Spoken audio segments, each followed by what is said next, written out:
Hello there, everyone. Sam Leterna here with Alyssa Marino, and we are breaking down day three, the final day of Wrestival 2022. As you guys know, Wrestival is going to be taking place from December 29th until December 31st. Yes, we're going to be kicking off the new year in the White Eagle, and so should you. Tickets are available on Shop IWTV for individual events, as well as entire packages. I personally like the second option, but you can do what you want. But definitely get your tickets because the in-person live experience at the White Eagle is like rare to akin to nothing else in professional wrestling, in my opinion. We've both spent a lot of time in the White Eagle, and I think that the fans should be doing that too. So get your tickets. Let's break down the first show of day three, which will be Pro Wrestling Grinds, All That We Are. Now, Alyssa, I know that you're on the commentary team at Grind, which is awesome. And I know you're very familiar with a lot of the people in this match. Namely, let's break down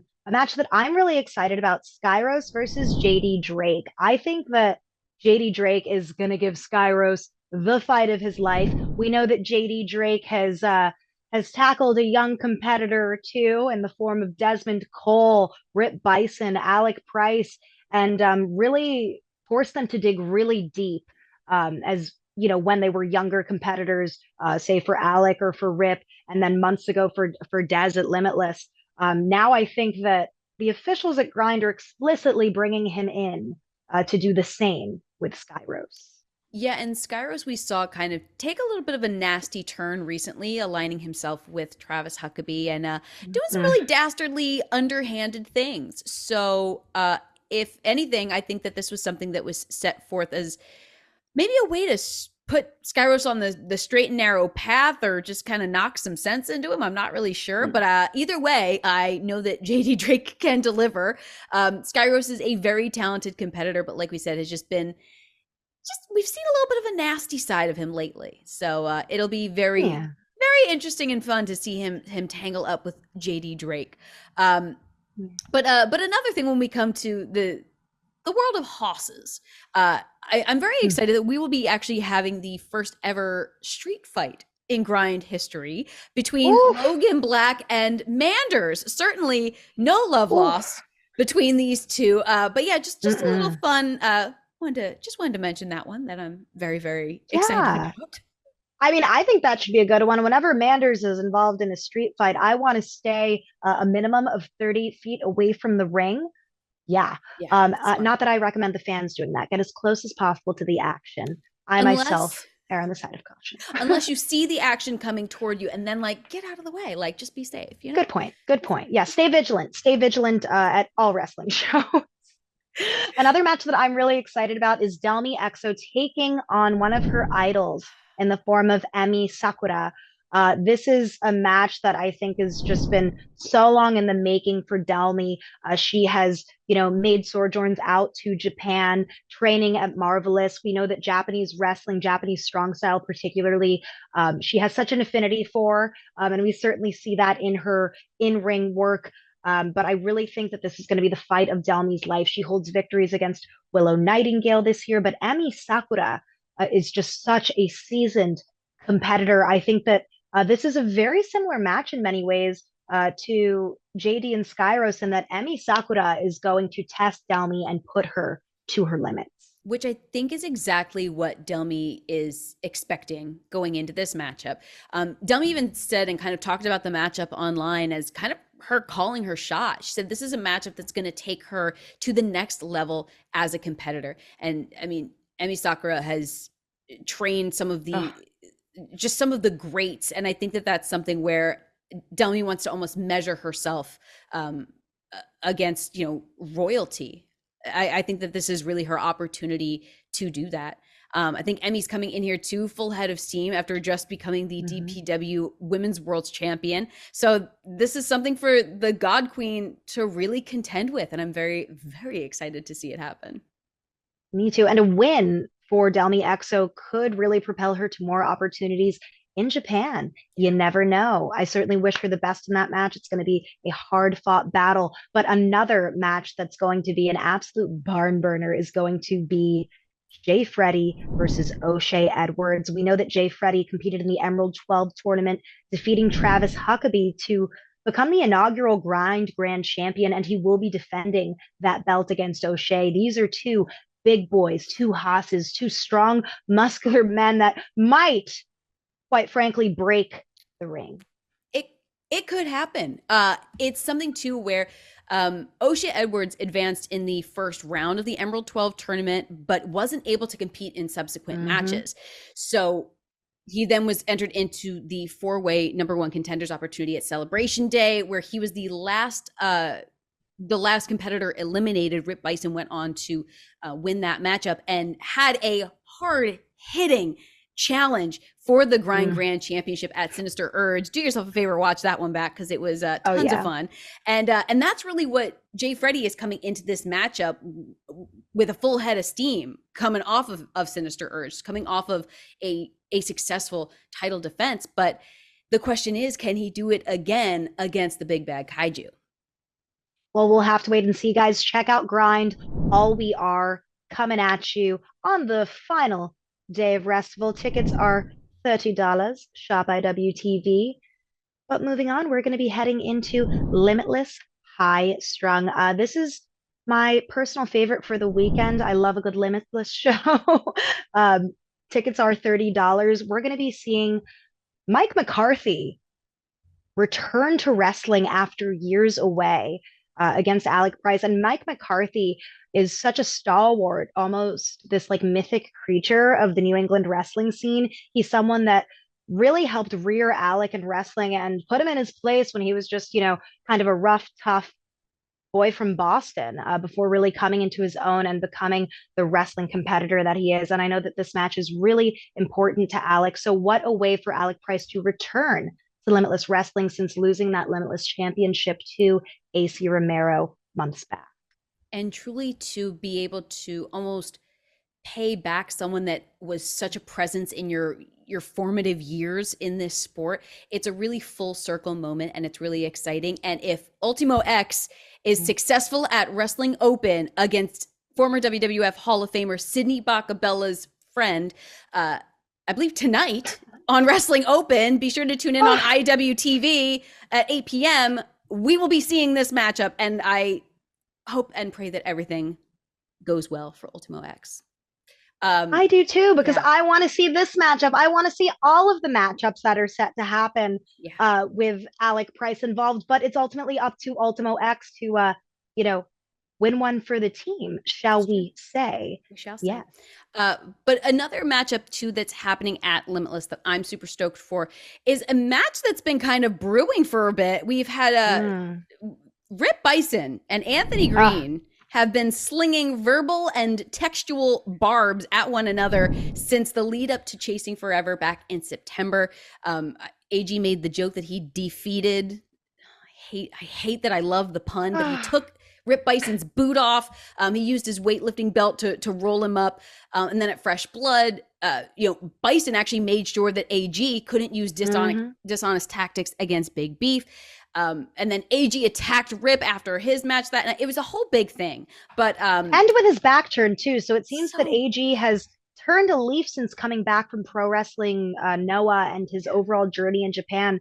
I got a chance to speak to him at Limitless, and he told me that he was taught to do whatever it takes in Japan, that this wasn't personal to Rip. But I have a feeling that there's something underneath the surface that AG is not revealing, but we will have to see what happens in this strap match. Call to mind to Bruiser Brody, because I know Rip is quite the fan. So I think that this is a dream match for Rip in many ways, because he gets to engage in a strap match, a match that one of his idols, did so often. It's true. And I think that this is something too where Rip Bison actually called out Anthony Green after his match against Ryan Mooney at Sinister Urge, saying that AG wasn't even at the event. And he was the one that really set forth this stipulation and, could have had Bruiser Brody in mind when he did it. But there's certainly some brutality and definitely some beef that is brewing. And Rip Bison, I think, wants to get it off his chest. Well, we'll have to see what happens with that match. another match that's super exciting just because of, the nature of the two competitors, Anthony Henry versus Kevin Blackwood. We're going to see Kevin Blackwood back on the East Coast after a couple of months. And we know that Anthony Henry has been competing with the War Horsemen at Limitless, but we get to see him in singles competition, which is great. And both of these competitors are so athletic. I think their styles are really going to mesh in the ring. So yeah, just overall really excited for that. I think it's anyone's game. Anyone can win. It's all going to be in the name of competition. 1,000%. These are two undeniable talents, ruthless strikers. This is a matchup of, like you said, similar styles, but it's violence assured. This is a first time matchup. It has been in the making for a bit now. So really, really thrilled to see the two go to town at High Strung for Limitless. I think that's going to be a blast. Definitely. And as always, catch up on Limitless Wrestling. The library is available on IWTV if you want to catch up with all of the various stories that are unfolding at Limitless Wrestling. Also, get your tickets for Limitless High Strung. Last but not least, we have the event of the New Year's weekend. Heavy Lies the Crown, presented by Beyond Wrestling, taking place at 8 p.m. Eastern Time on the 31st. Tickets are $30. Wrestival's going out with a bang. Let's talk about Max Caster versus JD Drake. Caster's going to be making his return to the Beyond universe. We haven't really seen him since he got the wool pulled over him by Ichiban. Yes. But I have a feeling that he's going to have a lot to say ahead of the match, JD Drake. It's probably going to infuriate Drake, and therefore Max Caster is going to put his foot in his mouth. That is my personal theory. Yeah, I feel like there is definitely going to be some mic droppable moments for Caster. If there's anything that can be expected, it's a freestyle, a usually very insulting freestyle. And yeah, it's almost like, do you want to poke the bear? Do you want to rile the anger of JD Drake? Come on. I don't think so. Not if JD Drake is the proverbial bear. Yeah, in that equation, yes, he is. But yeah. Definitely not. No. But so too, we have another dream match for both competitors in said match. Willow Nightingale versus Fisto. Ladies action, the Wounded Owl, the Babe with the Power. Oh my God, two powerhouses, both in character, in physical prowess, in their in-ring. This is just going to be an amazing, amazing match. I know that Willow has been ranting and raving about this match online. So much respect for Fisto. Who doesn't respect Fisto? Am I right? Yeah. So my only thing with this is I think this might be a more physical match than Willow is perhaps anticipating, because Fisto is a wild card. I saw her recent match with Becca at Limitless Wrestling, and it went from going in ring to being out of ring for the majority of the match. So how is Willow Nightingale going to fare with such a seasoned and aggressive physical competitor in Fisto? Well, I think too, yeah, like you said, this is a matchup that means a lot to Willow. She even spoke after her match with Masha Slamovich at Motherload. Willow spoke about this matchup and how much it means to her. I believe the two did cross paths back in 2017, but I mean, they might as well this. Yeah, this might as well be, though, a first-time matchup, because think about how different these two people are over the course of, do the math, over the course of the years. This is leaps and bounds, world travels, experiences, ups and downs along the careers that have really shaped them into the competitors that they are today. I think that if anything, there's a lot of mutual respect there, but I also feel like it could turn just based on the aggression that they get from one another. So I'm very curious to see what kind of levels of violence that Fisto may bring out of Willow, or vice versa. A lot of variables in this match because fans can bring the weapons. So guys, if you're watching and you plan it being at Wrestival because you're going on Shop IWTV to get those tickets, obviously, bring some cool weapons and maybe some deodorant for Becca. Haha. And also, I think it'd be fun to share what weapons you're going to bring, like pool noodles, pizza boxes, pizza slices. I don't know. It could be anything. Becca would like pool noodles.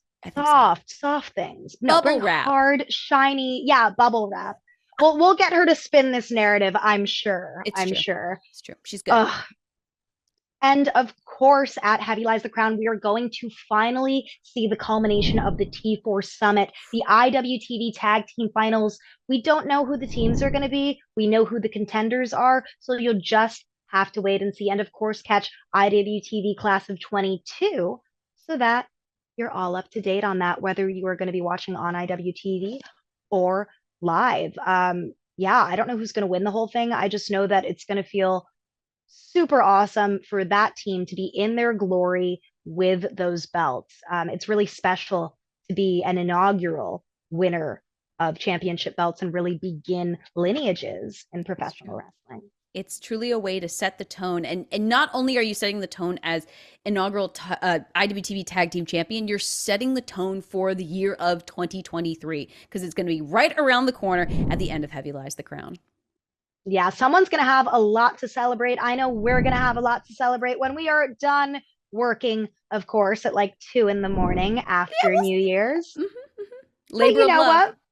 It is a labor of love for the wrestlers, for the broadcasters, for the refs, for everyone involved, because independent wrestling is a grassroots movement. Please help everyone in independent wrestling out by supporting IWTV, Wrestival, and all of the promotions involved. Go ahead and shop IWTV.com for tickets, packages, etc. And keep an eye out on social media platforms for all of the up to date info on the Wrestival, guys. For Sam Leterna, that's me. And for Alyssa Marino, of course. That's me.